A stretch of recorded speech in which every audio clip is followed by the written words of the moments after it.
Hello students, आज के ये इलेक्ट्रोस्टैटिक के पार्ट 4 में हम देखने वाले हैं इलेक्ट्रिक पोटेंशियल एनर्जी का कॉन्सेप्ट। लास्ट लेक्चर में हमने इलेक्ट्रिक पोटेंशियल और उसके तीनों भी केसेस देखे थे। आज हम देखने वाले हैं इलेक्ट्रिकल पोटेंशियल एनर्जी। अब आपको पोटेंशियल एनर्जी यानी क्या सब मालूम ही हो गया है, पोटेंशियल का भी हमारा कंसेप्ट हो गया है जो कि बहुत इजी था।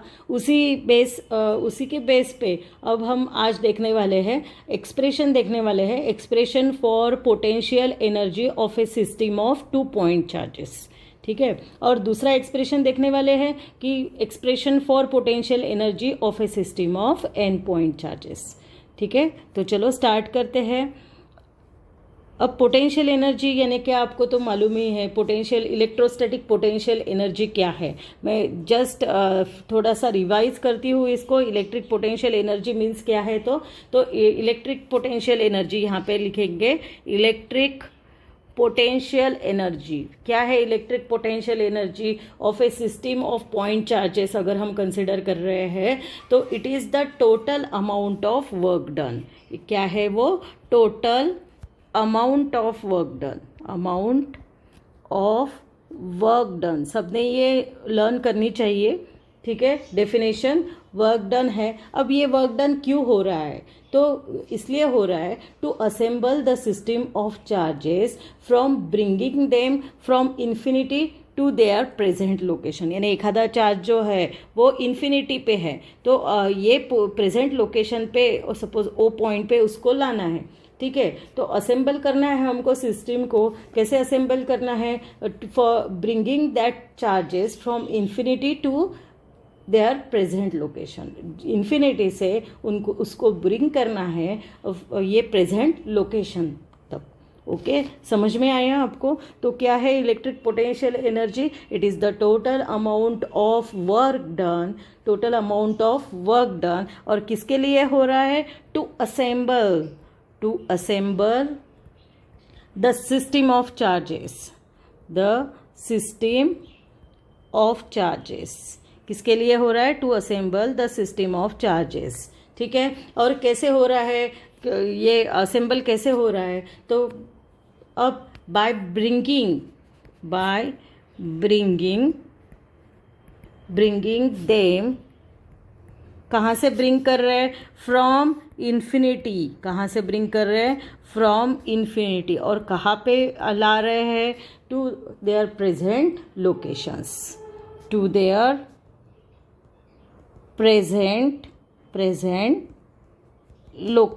समझ में आया?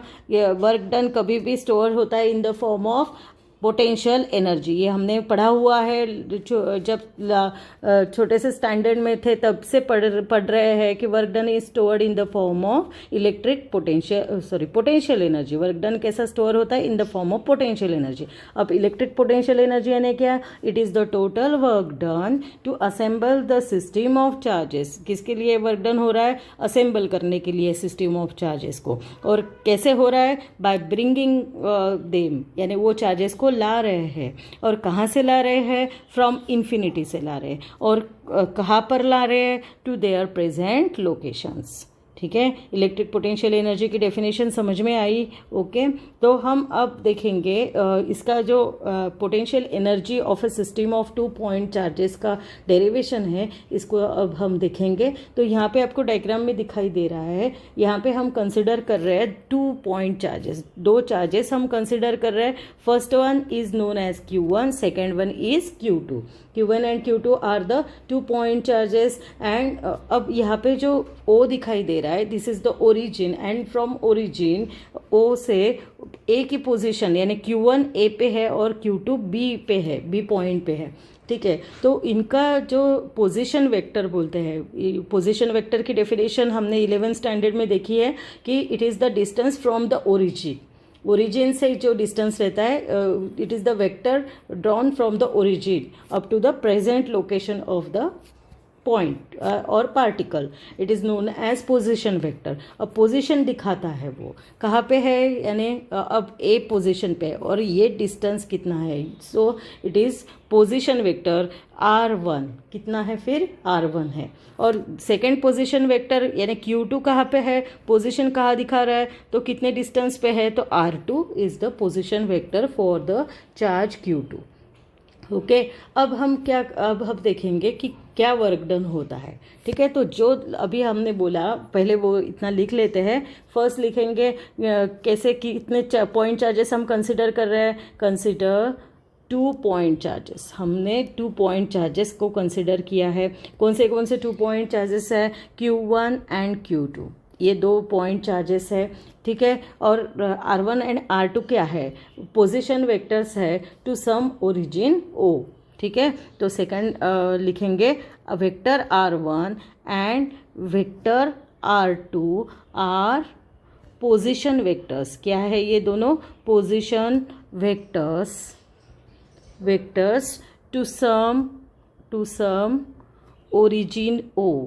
ठीक है, यहाँ तक समझ में आया। अब आगे जाएंगे, टू सम ओरिजिन O तक हो गया। अब हम यहाँ पे देखेंगे कि ये जो फर्स्ट चार्ज है Q1 और वो पोजीशन कौन से पोजीशन पे है, ये Q1 चार्ज A पोजीशन पे है। ठीक है, और पोजीशन वेक्टर क्या है, R1 पोजीशन वेक्टर है। तो in the absence of electric field, यहाँ पे अगर पहले ऐसा कंसिडर करो कि सिर्फ Q1 ही चार्ज है, Q1 चार्ज है, Q2 चार्ज ही नहीं है वहाँ पे, तो यहाँ पे क्या है, Q1 चार्ज वहाँ पे है ही, तो वहाँ पे कुछ वर्क डन ही नहीं हो रहा है क्योंकि वहाँ पे कोई भी फोर्स नहीं है या इलेक्ट्रिक फील्ड ही नहीं है।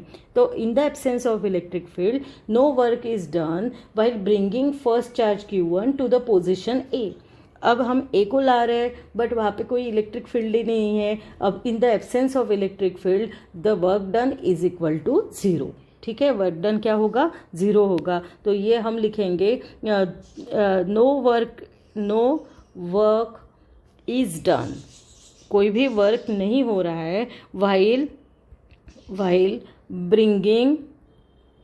Bringing first charge Q1।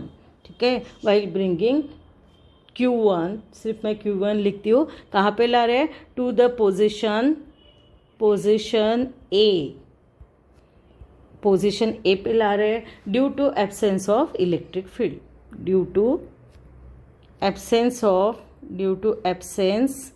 Of electric field. मेरे साथ आप भी लिखो, यानी आपका कंसेप्ट क्लियर हो जाएगा। ये इलेक्ट्रोस्टैटिक बहुत ही इंपॉर्टेंट लेसन है, इसलिए मैं लिख के बता रही हूँ आपको। ठीक है, अब वर्क डन नहीं हो रहा है Q1 के लिए, हम वर्क डन को बोलेंगे W1, it is equal to 0। ठीक है, W1 कैसा है, 0 है। अब ये जो चार्ज Q1 है इट प्रोड्यूसेस अ पोटेंशियल। ठीक है, ये हमने पोटेंशियल का कंसेप्ट देखा है, तो कितना पोटेंशियल प्रोड्यूस करता है उसको भी हम लिखेंगे। डिस्टेंस है R1, चार्ज है Q1।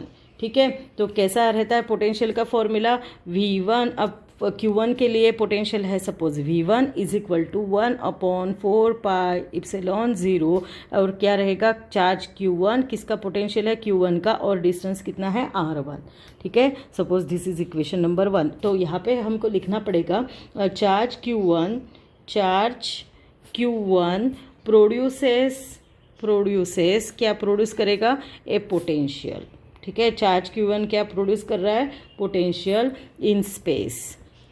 ठीक है, और उसकी वैल्यू कितनी है, V1 is equal to 1/4πε0 Q1 upon R1। ठीक है, अब हम दूसरा चार्ज ला रहे हैं, कहाँ से ला रहे हैं, अब ये A तो यहाँ पे है। ठीक है, अब हम दूसरा चार्ज ला रहे हैं, कहाँ से ला रहे हैं, from infinity to the point B पे दूसरा चार्ज ला रहे हैं इन्फिनिटी से। ठीक है, तो यहाँ पे वर्क डन होता है क्या, यस, वहाँ पे वर्क डन होगा। ठीक है, तो कैसा वर्क डन होगा वो भी हम लिखेंगे। तो देखो अब हम क्या कर रहे हैं, नेक्स्ट हमारा पॉइंट कितना, पॉइंट नंबर था, देखो 4 हो गया है। 5 नंबर का पॉइंट लिखेंगे कि अब हम क्या कर रहे हैं, वर्क डन कर रहे हैं। किस लिए वर्क डन हो रहा है वहाँ पे, work done to bring charge Q2 को लाने के लिए जो वर्क डन हो रहा है, कहाँ से ला रहे हैं, फ्रॉम इन्फिनिटी से।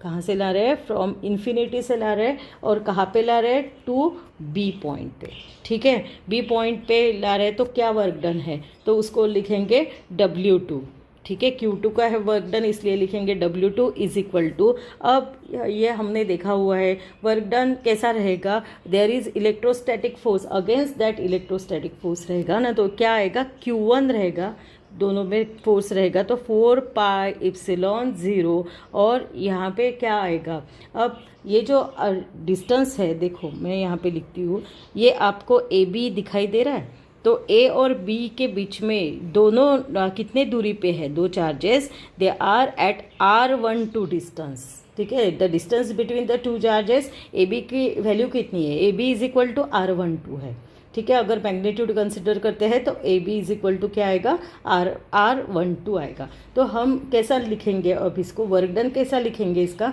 पोटेंशियल निकालेंगे पहले at point B due to this charge Q1 into charge Q2, ठीक है। तो वर्क डन कैसा लिखेंगे, इसको मैं लिखते हैं यहाँ पे, तो डायरेक्ट ये न लिखते हुए हम कैसे लिखेंगे, यहाँ पे लिखती हूँ कि जो वर्क डन है W2 is equal to potential, direct step से आप कंफ्यूज हो जाओगे, potential at B due to charge Q1 की वजह से जो पोटेंशियल है B पे, वो हम लिखेंगे मल्टीप्लाइड बाय, इसको ब्रैकेट करते हैं, मल्टीप्लाइड बाय Q2, ठीक है। तो पोटेंशियल कितना है, Q1 4 पाई एप्सिलॉन 0, और AB कितना था हमारा R12 था, ठीक है, इंटू Q2, ठीक है। तो यहाँ पे हम लिखेंगे लगे तो वेयर AB का डिस्टेंस कितना था, यानी भूल न जाने के लिए R12 था, ठीक है। ये हो गया क्लियर। अब हम वर्क डन जो है in bringing this two charges to their respective location, this work done is stored in the form of potential energy, ठीक है। तो ये पोटेंशियल एनर्जी कैसी रहेगी, ये हम लिखेंगे, बस यही जो वर्क डन है it is stored in the form of potential energy. और कैसे रहेगी वो पोटेंशियल एनर्जी, तो यही जो वर्क डन लिखा है यही पोटेंशियल एनर्जी है हमारी, ठीक है। तो लिखेंगे नीचे 6 नंबर का point, this work done in bringing the two charges कहाँ पे ला रहे हैं, to their respective location, respective position भी बोल सकते हो, पोजीशन इज स्टोर्ड एज कैसे स्टोर्ड रहेगा, as the potential energy, is stored as the potential energy, ठीक है, ओके। तो पोटेंशियल एनर्जी और कैसा रहेगा, U इज इक्वल टू, अब आएगा Q1 Q2 upon 4 pi epsilon 0 R12, ऐसा भी आप लिख सकते हो और आप ऐसा भी लिख सकते हो, U is equal to 1 upon 4 pi epsilon 0 Q1 Q2 upon R12, okay. This is our required equation for potential energy. तो हम इसको इक्वेशन नंबर कितना है हमारा, ये इक्वेशन नंबर है हमारा 2, ठीक है। दिस इज, नीचे लिखेंगे this is required equation, required expression लिखेंगे, required expression for a system of any number of point charges, ठीक है, for a system of any number of, expression for potential energy लिखना रह गया, potential energy of a system of any number of point charges, ठीक है। Easy है ना। अब इसकी आप प्रैक्टिस करिएगा और इसको लिखिएगा, यहाँ पे हमारा कंप्लीट हो जाता है ये। अब अगर ये यही सिस्टम में हमने जैसे 2 चार्जेस को देखा था, अब वहाँ पे सपोज करो n चार्जेस है, नंबर ऑफ चार्जेस है वहाँ पे, तो potential energy of a system क्या होगी ये हम निकालेंगे, ठीक है। तो समझ में आया कि अब अभी तक हमने क्या देखा था कि अगर वहाँ पे 2 पॉइंट चार्जेस थे तो क्या है पोटेंशियल एनर्जी हमने अभी निकाली, ठीक है। But if there is n number of charges, अगर वहाँ पे n नंबर ऑफ चार्जेस है तो पोटेंशियल एनर्जी की वैल्यू क्या होगी, तो ये हमको नेक्स्ट देखना है। पहले ये प्रॉब्लम कर लेते हैं, आपका बुक का ही है प्रॉब्लम नंबर 8.10। अब पढ़ती हूँ मैं इसको। Two charges of magnitude 5 NC है, NC means nano coulomb and -2 NC that is nano coulomb. ये दो चार्जेस है। पहला चार्ज है Q1 is equal to 5 nano coulomb, इसको कन्वर्ट करेंगे, नैनो मीन्स 10⁻⁹ कूलम करेंगे। और दूसरा है Q2 is equal to -2 nano coulomb, means it is equal to -2 into 10⁻⁹ coulomb, ठीक है। अब आगे देखो क्या है, आर प्लेस एट पॉइंट्स दिए है 2 सेंटीमीटर 0 0, ये पॉइंट्स है, यानी ये x कोऑर्डिनेट है y और ये z कोऑर्डिनेट है, ठीक है। और दूसरा पॉइंट कितना है 20 centimetre 0 0 in a region of space, ठीक है। यानी दोनों का x कोऑर्डिनेट ही प्रेजेंट है, y इज एब्सेंट, ओके। ये 2 पॉइंट दिए हैं आपको। और क्या पूछा है देखो, वही डायग्राम हम कंसिडर करने वाले हैं। जैसे ये डायग्राम थी हमारी एक, ये these are the position vector, these are the 2 points A और B, और इसका कोऑर्डिनेट दिया है। तो कौन सा प्रेजेंट है, सिर्फ x एक्सिस वाला ही प्रेजेंट है, y और z वाले एब्सेंट है। तो इसके कोऑर्डिनेट A पे Q1 है और B पे Q2 है। इसके कोऑर्डिनेट दिए हैं, कितने हैं 2 0 0 2 सेंटीमीटर 0 0, और इसके कितने हैं 20 0 0, ऐसे दिए हैं, ठीक है। आगे देखेंगे क्या बोला है, where there is no other external field, वहाँ पे दूसरा कोई एक्सटर्नल फील्ड नहीं है। Find the electrostatic potential energy of the system, क्या निकालना है हमको, इलेक्ट्रोस्टैटिक पोटेंशियल एनर्जी हमको निकालना है। It is denoted bye U, हमको निकालना है, ठीक है। U का क्या फॉर्मूला है, U is equal to 1/4πε0 Q1 Q2 upon R, ठीक है। अब इसकी वैल्यू लिखते हैं। अब R क्या है, R is the distance between ये AB के बीच का डिस्टेंस है सपोज, तो क्या आएगा देखो, इट इज़ ये है 20, ये है 20, ये है 2, ठीक है। तो R की वैल्यू कैसी होगी, R is equal to 20 - 2, it is equal to, ऐसे निकालते हैं ना, आपका अगर मैथ्स में हुआ होगा ये कोऑर्डिनेट्स अगर दिए हैं तो डिस्टेंस कैसे निकालते हैं, इट इज़ 18 सेंटीमीटर। तो इसको हम निकालेंगे क्योंकि 20 तो सेंटीमीटर में है, ये भी सेंटीमीटर में दिया हुआ है, ठीक है। 18 सेंटीमीटर यानी 18 मल्टीप्लाइड बाय 10⁻⁻² मीटर, ऐसे आएगा। अब U की वैल्यू हम निकालेंगे। देखो U इज इक्वल टू 1/4πε0 दिया नहीं है, बट मैंने बोला था कि इसकी वैल्यू आपको लर्न करनी है, क्योंकि ये दिया नहीं जाता, आपको लर्न करना पड़ता है। इट इज़ 9 × 10⁻⁹ ये वैल्यू रहती है। तो इसको हम लिखेंगे 9 × 10⁻⁹। Q1 की वैल्यू है 5 × 10⁻⁻9 और Q2 की वैल्यू है -2 × 10⁻⁻9 डिवाइडेड बाय R की वैल्यू है 18 × 10⁻⁻2, ठीक है। तो ये 2 और 2 कैंसिल हो जाएंगे, तो वी गेट अब 10⁻⁻9, ये ऊपर भी +9, सॉरी यहाँ पे -9 चाहिए था, नहीं +9 ही है, वो +9 है, हाँ। तो एक तो कैंसिल हो जाता है ये, और सपोज ये कैंसिल हो गया तो क्या बचता है ऊपर 5 × 10⁻⁻9 और ये +2 हो जाएगा यानी -7, ठीक है। और ये माइनस साइन भी है, इसको भूलना नहीं है। U इज इक्वल टू -5 × 10⁻⁻9 और ये +2 यानी इट इज़ -7 जूल आ गया, ठीक है।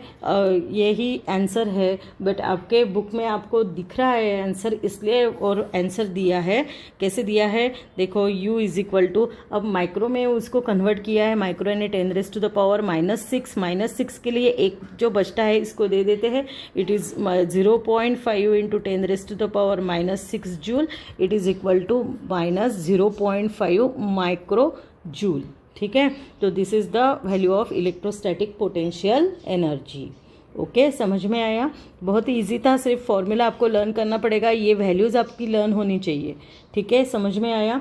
अब हम नेक्स्ट देखते हैं, जैसे हमने टू चार्जेस के लिए देखा था, अब हम देखेंगे n पॉइंट चार्जेस के लिए। n पॉइंट चार्जेस कंसिडर करेंगे, potential energy for a system of n point charges क्या है। तो यही डायग्राम है जो ओरिजिनल। अब यहाँ पे 2 पॉइंट चार्जेस है, अब हम यहाँ पे कंसिडर करेंगे there are n point of charges. कितने पॉइंट ऑफ चार्जेस है? n पॉइंट ऑफ चार्जेस है, यानी Qn तक हमको देखना है। ओके, तो यहाँ पे जो आएगा Qn का, तो it is Rn position vector आएगा वहाँ पे।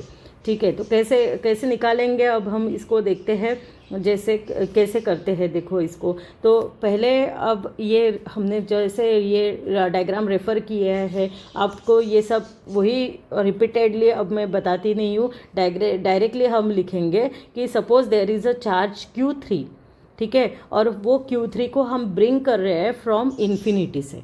ठीक है, तो यहाँ पे हम लिखेंगे सपोज और कंसिडर, पहले वाला तो लिखा ही है, कंसिडर ए चार्ज Q3, ठीक है।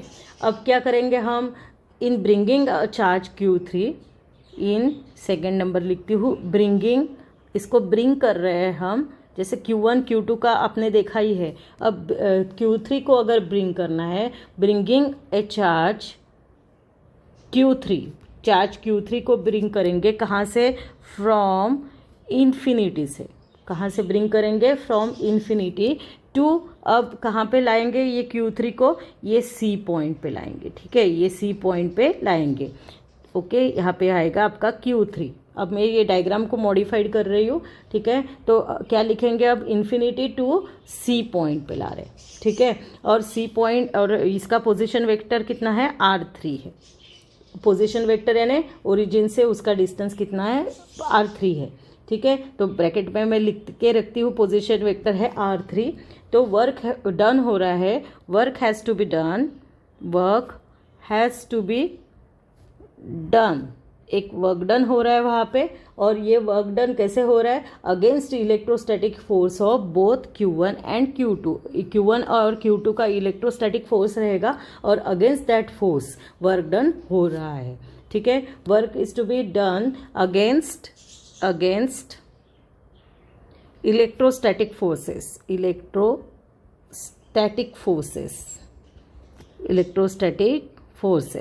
ठीक है, यहाँ तक समझ में आया। और कि हाँ, ये लिखना रह गया, of both Q1 and Q2। ठीक है, अब ये जो वर्क डन है, सपोज थर्ड के लिए है, इसलिए W3 लिखते हैं। तो कैसा है हमारा formula? W3 is equal to, पहले तो उसका पोटेंशियल लिखेंगे, पोटेंशियल एट सी, और चार्ज कितना है? कौन से 2 है? 2 की वजह से पोटेंशियल होगा ना, क्योंकि 2 के अगेंस्ट, ये 2 के इलेक्ट्रोस्टैटिक फोर्सेस के अगेंस्ट वो वर्क डन कर रहा है, इसलिए potential at C due to 2 charge की वजह से रहेगा, due to Q1 and Q2, ये रहेगा मल्टीप्लाइड बाय Q3, उसका खुद का चार्ज। ओके, तो यहाँ पे कैसे आएगा? 1/4πε0, और यहाँ पे कैसे आएगा? देखो, अब पहले Q1 का लिखेंगे, फिर Q2 का, दोनों का मिलके है। ठीक है, तो Q1 अपॉन ये दोनों का डिस्टेंस कितना है? अब देखो, Q1 से लेकर, यानी A से लेकर C तक का डिस्टेंस कितना रहेगा? ये पूरा डिस्टेंस ये रहेगा R13। ओके, ये डिस्टेंस कितना रहेगा? R13। और B to C ये डिस्टेंस कितना रहेगा? It is R23। ठीक है, क्योंकि B सेकेंड पोजीशन पे है, ये B का R2 है, 2 है, हम सफिक्स B के लिए 2 दे रहे हैं। तो डिस्टेंस कैसे लिखेंगे? देखो, C का डिस्टेंस, ये देखो मैं यहाँ पे नीचे लिखती हूँ, ये है हमारा A, ये है B, और ये है हमारा C। तो ये जो पहला वाला का डिस्टेंस कैसा रहेगा? ये है Q1, ये है Q2, ये है Q3। तो अब पहला डिस्टेंस कैसा रहेगा? 1 है, तो R1 to 3, ठीक है, 1 to 3 रहेगा। और दूसरा डिस्टेंस ये कैसा रहेगा? 2 to 3। तो सो वी राइट 2R23, ऐसा रहेगा। बी और सी के डिस्टेंस कैसा रहेगा R23। तो Q1 अपॉन क्या लिखेंगे R13। ओके, और प्लस दोनों की वजह से है ना, इसलिए प्लस लिखना पड़ेगा। और दोनों को ABC का डिस्टेंस कितना है, इट इज़ R23। R23 कैसा आया, समझ में आया ना, मल्टीप्लाइड बाय Q3, ये हो गया। अब इसको लिखेंगे हम अच्छे से। अब ये Q3 से मल्टीप्लाई करेंगे अंदर ब्रैकेट में, it is equal to 1/4 pi epsilon 0 in the bracket Q1 Q3, पहले टर्म को मल्टीप्लाई किया, plus Q2 Q3, okay, R23, ये हो गया। ठीक है, तो अब ऐसे ही हमको चार्ज Q4 भी है, सपोज यहाँ पे दूसरा चार्ज Q4 भी है, ऐसा कंसिडर करो, और D पॉइंट पे है। ठीक है, तो और हमको उसके लिए भी वर्क डन करना पड़ेगा। ठीक है, तो वह वर्क डन क्या होगा वो भी हम लिखेंगे। Suppose there is a charge Q4 and there is a work is to be done for bringing that charge Q4 from infinity to this present location D पे हम उसको लाने वाले हैं।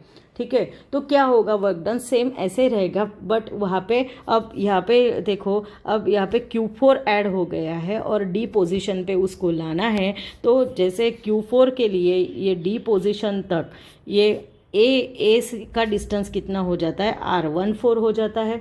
ठीक है, और B to D डिस्टेंस कितना हो जाएगा, इट इज़ R24 हो जाएगा, और C to D डिस्टेंस कितना हो जाएगा, इट इज़ R34 हो जाएगा। ठीक है, इस प्रकार से आपको आना चाहिए, बहुत इम्पोर्टेंट है ये। तो यहाँ पे लिखेंगे सिमिलरली, ये तो हमारा सब रफ वर्क है। Similarly in bringing a charge, in bringing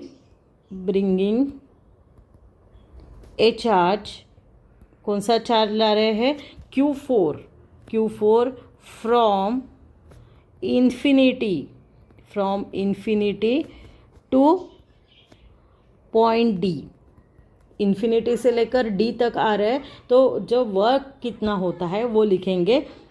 next इसमें लिखती हूँ, एक मिनट, यहाँ पे लिखेंगे work has to be done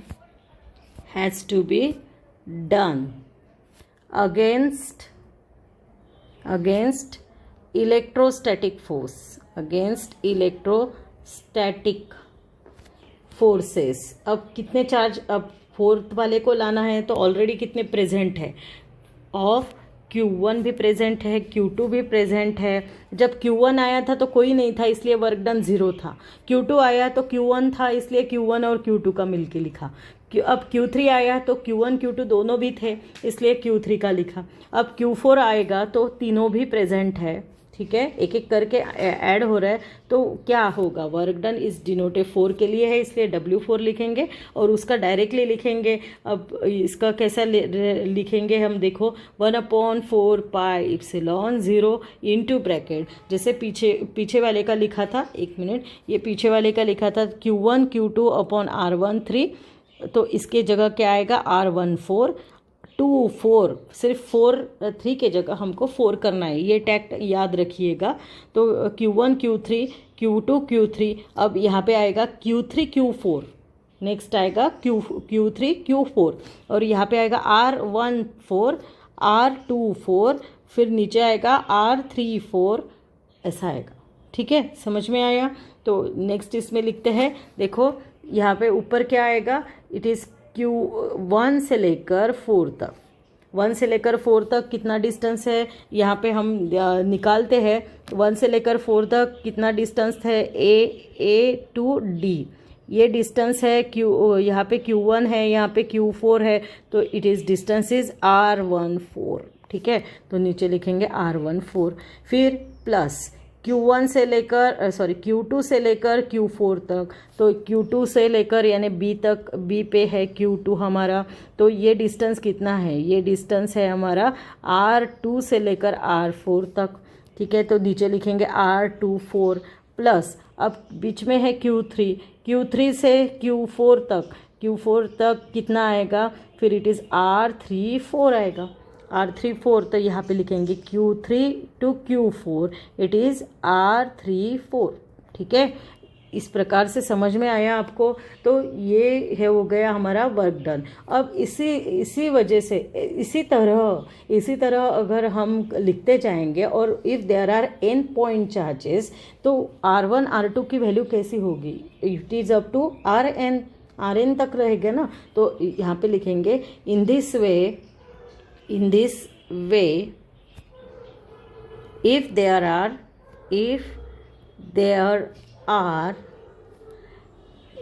n point charges, कितने पॉइंट चार्जेस है? n पॉइंट चार्जेस है। सपोज करो, सॉरी यहाँ पे मैं इरेज कर देती हूँ, 1 मिनट। n पॉइंट चार्जेस है यहाँ पे, ठीक है। तो n पॉइंट चार्जेस कहाँ पे है? सिस्टम पे है। n पॉइंट चार्जेस कहाँ पे है? सिस्टम में है। तो पोटेंशियल एनर्जी क्या होगी? In this way if there are n point charges of a system, in the system लिखेंगे, ऑफ ए सिस्टम नहीं, in the system. 1 minute. In the system,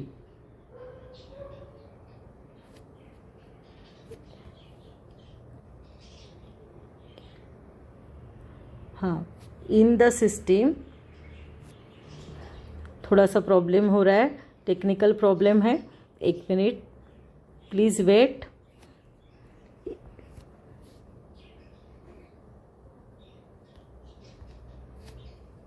in the system, ठीक है। Okay, तो system अगर n point charges है in the system, then electrostatic potential energy is, electrostatic potential energy कितनी होगी? Electrostatic potential energy at, और पहले डिस्टेंस तो लिख लेते हैं, R1 R2 up to Rn position vectors के लिए है, ठीक है। इज कितना होगा? U is equal to 1/4 pi epsilon 0 ऐसा आएगा। और इस प्रकार से Q1 Q2 ऐसा रहेगा ना। तो हम लिख सकते हैं यहाँ पे कि सपोज करो वहाँ पे बहुत सारे चार्जेस है, तो उसको अब हम कैसा लिखेंगे? पहले वाले को Q1 बोलते हैं ना जैसे, तो उसको बोलेंगे हम अब QJ, ठीक है। और लास्ट वाले को बोलेंगे QK तक, ओके। और उसका जो डिस्टेंस है, सपोज इट इज़ RJK, सबको मिलाना है, ठीक है। तो it is denoted by, addition is denoted by summation side. Summation कैसा रहेगा? समेशन फॉर ऑल पेयर्स यहाँ पे लिखना है, समेशन फॉर ऑल पेयर्स यानी पहले Q1 to Qn, then Q2 to Qn, then Q3 to Qn, Q4 to Qn, यानी J की भी वैल्यू हम चेंज करते जाएंगे, K की वैल्यू N ही रहेगी, ठीक है। समझ में आया? तो ये है हमारा जनरल फॉर्मूला 1/4 पाई एप्सिलॉन 0। मैं अच्छे से लिखती हूँ, it is summation of all pairs. यहाँ पे लिखेंगे ऑल पेयर्स के लिए QJ QK upon RJK। QJ QK समझ में आया ना? 1 है पहले चार्ज के लिए 1, और लास्ट है अगर 5 है तो यहाँ पे हम 5 लिखेंगे, नीचे क्या आएगा? 1/5 आएगा, ठीक है। समझ में आया ना? अभी जैसे हमने निकाला है 1 by 1, तो this is our required expression. ये है हमारा रिक्वायर्ड एक्सप्रेशन, ठीक है। समझ में आया? आप इसके अभी मैं इसको रिवाइज नहीं करती हूँ, आप इसको डबल से देख लीजिएगा, यानी आपको समझ में आ जाएगा, ठीक है। तो अब आपके बुक में एक सॉल्व्ड एग्जाम्पल है।